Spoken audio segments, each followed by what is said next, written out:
Welcome to the Core Series recap. I am your host, Randall Alvarez. I also have in the booth with me tonight Carl Handwerk, the owner of the series. We're just going to go ahead and do a quick little recap on the series and talk about last Sunday's race. It was honestly a really good race. There's a lot of kind of battles going out through the front and mid section of the packs. Some of the drivers I think were handling the V8s well.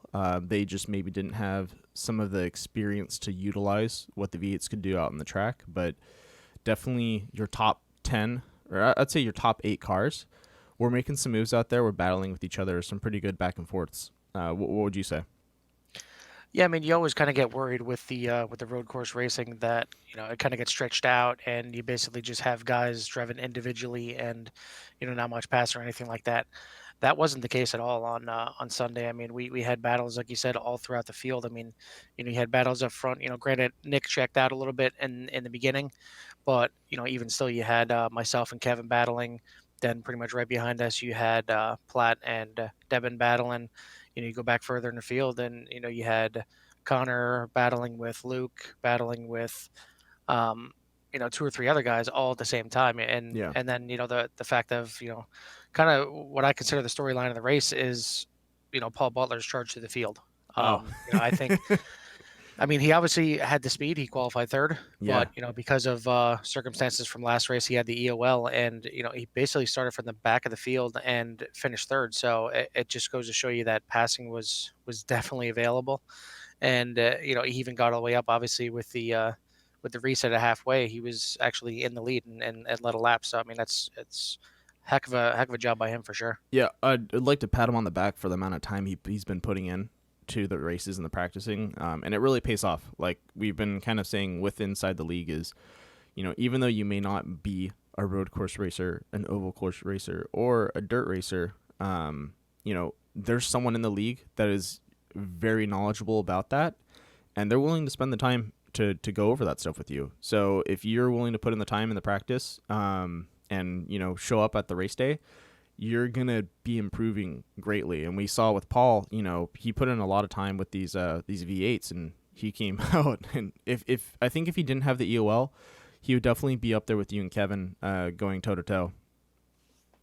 Oh, absolutely, completely agree. I mean, he definitely had the speed, and him and Kevin obviously had a good battle at the end of the race there too. So, Oh yeah, I mean, he was definitely up there with the speed, and coming into it, I highlighted in the story kind of pre-race is that Paul struggled for speed just like he normally does on tracks and conditions that he doesn't know, but like I said, he put the time in, and he was willing to not only do a bunch of practices on his own because maybe there's certain circumstances that he couldn't make the practices that we put up as a group, but he put the time in by himself to learn the track, learn where he can brake, where braking too late is, what gears he needs to be in, yep, yep. and then even asking some of the faster guys. I know he got some help from me a little bit. He got some help from Nick, and it really paid off. And that's really what it comes down to is knowing what you're good and what you're not good at, and just kind of having the humility to reach out and ask for help. It doesn't make you look like a worse driver. It's you're trying to get better.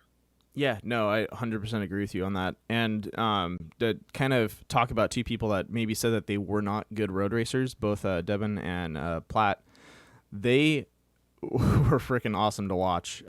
When you guys spread it out in the front pack, those guys were going back and forth, and they were learning the track, I would say, more in depth, racing each other than really where you would get into practice. Just because at least talking with Platt, he said they had both had two different braking points.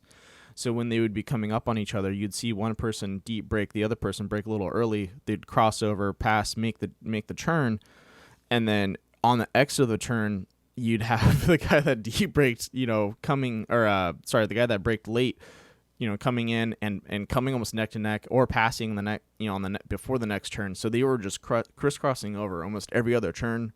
If one got ahead for a little bit, the other guy would probably loosen up a little bit, make a mistake on one of the corners, and then boom, the other guy would be right on his tail again. And it was, it was kind of fun to watch. It shows a little bit of like where, you know, for at least for road courses, they were still finding their footing for that course, but they were naturally good drivers that could bring it back and keep themselves. I believe they were like fourth and fifth place that they were fighting for the whole time. It was pretty cool to watch. Yeah, I mean, it's I joked with them saying, I think they passed each other, 37 times over the 40 laps, but I probably wasn't far off. I mean, No, it it just was a seemed like lot. every lap there were 2 or 3 passes on each other, whether it's, going into turn 1 or going into the carousel or even coming into to the last, kind of S turn there. They were just they were battling the entire time, and like you said, they're both not exactly known for road course racing, but they put the time in, and they practiced enough to understand the car, and yeah, that it just showed you right there that not everybody has the same driving style. Platt was kind of more of your to kick it to Formula One. He was more of your Daniel Ricciardo, that he's the last of the late breakers, and he's going to be one breaking late, and he'll get you with that dive bomb into the corner, where Devin was a little more smoother, and he may lose it on entry, but he's going to be nice and smooth and let it run through the corner, and then he'll get you on exit. Yeah. So it was definitely fun, kind of watching the replay and watching the broadcast, and and just watching them go at it. It was good. Yeah, it was actually, yeah, it was awesome. I enjoyed that a lot. And really, you really had to pay attention, because with them both having, the Black black paint paint schemes. scheme, yeah, so you never really knew who was ahead of each other. Luckily, I had my ticker I could stare at and be like, "Who's in first? Who's that?" Pretty much, yeah. Yep. Yeah, but yeah, no. I think overall, other than the small hiccups we had, I missed having Michael in the booth with me. I think that would have been a blast. But overall, I think that race was really good. With some of the drivers out there, I think. I'm trying to remember. Was there a situation where? Oh, sorry. I'm thinking of a different race. I was my bad. Um, Overall, I think it was a really good track. Some of the guys, really learned a lot out there, and then some of the guys that maybe were more experienced, put on a good show. And I think if we ever come back to Watkins Glen, which I'm pretty sure we will, with the V8 supercars, it's going to be a little tighter race, I think, with some of the drivers out there. Yeah, I mean, I mentioned it to Michael Campbell when he said that that's the race he was going to sponsor. That it's always a little tricky when you're running the V8s, because they do have so much power, and Oh yeah, some tracks they're really really tough to handle. Like even a track like Laguna Seca. I mean, you can drive them and they can be fun, but you go into that first hairpin turn, and if you're on the gas too hard, you're looping it right away. yeah. You're in the kiddie litter. Yeah, that pretty much wasn't the case here at all. I mean, I think these cars were just an absolute beautiful fit for this Watkins Glen, classic layout. And I mentioned that to the guys, and it really benefited everybody, because Oh they were yeah, they were nice and stable for the guys that maybe aren't that really qualified to be up front. The guys that run in the back, but then for the guys that were up front, they could really kind of manhandle them and drive them really aggressively and make some great passes. yeah. It gave you a little bit of stability for, like you said, for the guys that didn't really know them, and then for the guys that knew those cars. You're crossing over, dancing past people, deep braking, cutting in on them. You guys were throwing out some curveballs. It was really cool to see. Yeah, and the one thing that really helped too is you have a couple nice long straightaways, really three, if you include the little short shoot before the last S turn, Yeah. and that gave you that opportunity to get that little bit of draft, either to to suck up and make the pass, or at Hmm. least get close so you can kind of set it up, maybe going off the corner. Yeah, it gave you opportunities to pass. Really, is what it was. Like you said, sucking up and stuff like that. A lot of road courses, they have some of them usually have like one or two straights, but those straights are usually like after a series of turns. So what happens is you go through those turns and then the person gets away from you, and then you're not going to be able to catch up to anymore. You have to make up Yeah. all your time on those turns, and it's kind of nice with walk-ins where, like you said, it's got those two or three sections between a couple sections of turns. So you can lose a little bit of time, but most of the time you can recover it if you do not go off the track. Yeah, I mean, really, what it did is it gave you an opportunity, whether you're a guy that's good at kind of top end speed, or a guy that's really good in corners, it gave you a little mix of both because you had the technical section, even though it's only one turn, turn one, you really needed to nail because if you catch it too far inside, you're going to be slow coming off. If Hmm. you drive it in too deep and go up over the rumble strips, you're going to be too slow off. So you really had to nail that, and then you're picking up speed and you're trying to keep it wide out going through the S turn up the hill, and if you're not, you're going to be out of there and you're going to be too slow. Yeah. So but it really gave you an opportunity to, you know, kind of show all your skills because even though there's a lot of straightaways, you still needed to be technical through the corners to have a complete lap. Yeah. No, I totally agree. It was a really really cool race, and that's actually a really good track, and in the sense of like just general driving and stuff like that. It gives those cars, at least it gives those cars that have so much power, room to breathe. Yeah, Um, absolutely. And you definitely have to give it to Nick. I mean, obviously he drove a pretty much a perfect race. He obviously dominated the first half of the race. I think he made a little bit of a mental error, not remembering about the invert, yeah. and also not remembering about the halfway points coming in there for the pits. So I think that was just complete mental error on his part. But I mean, obviously he showed the skills and he showed that he had what it takes to win.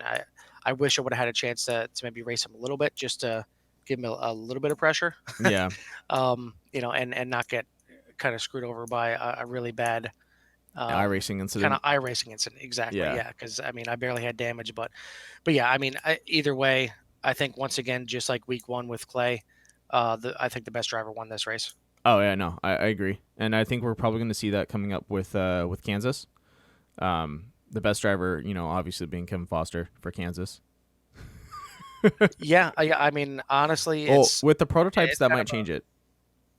yeah, but it's a little bit of the same. I mean, last time we ran the prototypes, we were at Pocono. Pocono, Yeah. and when we had practice, he was the fastest guy on the track, and once again last night we had practice, and once again he was the fastest guy on the track. But of the seven guys that were out there in practice, only 2 tenths separated the entire field. Oh Jesus, are you So serious? as much as you think that the fastest guy's going to win, This is going to everybody's be, fast. yeah, Everybody's fast. I mean, Kevin's fastest lap. Obviously, everybody was in the draft running their fastest lap, but yeah. his fastest lap was a 30.1.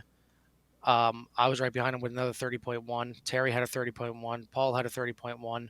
I mean, everybody is right there, and the slowest of all of them was excuse me was Josh with 30.3, and that's mainly because he didn't get a lot of chances to get a draft on somebody. So Yeah. he could have very well been in the 30.2s or 30.1s as well. So it's going to be really tight, and you're really going to have to make passes when you can. And I think it's really going to come down to a fuel mileage race because with a half a tank of fuel in these cars, you're only going to make it about 33, 35 laps, and it's a 125 lap race. Ooh, You're that's gonna gonna have be a game fun. plan. Yeah, this is gonna be fun. All right, man. Well, I'm excited to see what happens with this next race on Sunday. For everyone out there, don't forget to tune in. It's gonna be a nail biter. That's what it sounds like. Yeah, I don't think it's going to be a repeat winner. I don't think Clay or Nick is going to come out on top. I think you may even see a sleeper in there. You may see like a Terry Condis or a Paul Owens or John Platt maybe finally breaking through for his first win. It's going to be up for grabs, and Yeah. it could be four wide at the finish. Speaking of Jonathan Platt, he did really good at Pocono. So He did. yeah, He so we did. might see Absolutely. him. Hopefully he runs his paint again. He is. He's very excited to run this paint again. I don't know how excited I am because I think that just puts that bullseye right back on me. It But does. yeah, no, it's awesome. Yeah, so we might see someone come out of the woodworks a little bit with those prototypes. So yeah, let's go to Sunday, see what happens. I think it's anyone's game for the most part, since just taking a look at what happened in Pocono. So it's going to be a fun run. Yeah, and that's what's awesome, and that's what we try and do in core. We try and mix it up with these different setups and different cars and tracks and things like that. But ultimately, I like to try and keep it as level as the playing field as possible, so that way anybody that shows up has a chance to win. And I think you're going to see that this weekend. Yeah, no, I totally agree. Well, once again, thanks for coming in and doing this with me, Carl. I'll see you next week, or I'll see you this weekend, and then we'll have another recap. But for everyone out there, thank you for tuning in. Thank you for listening to the whole thing.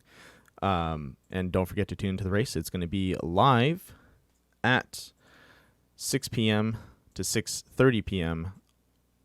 Pacific Eastern Standard Time. And then if you're on the West Coast, the East Coast, it's going to be 9 to 9:30. So don't forget to check it out, and I'll see you guys later.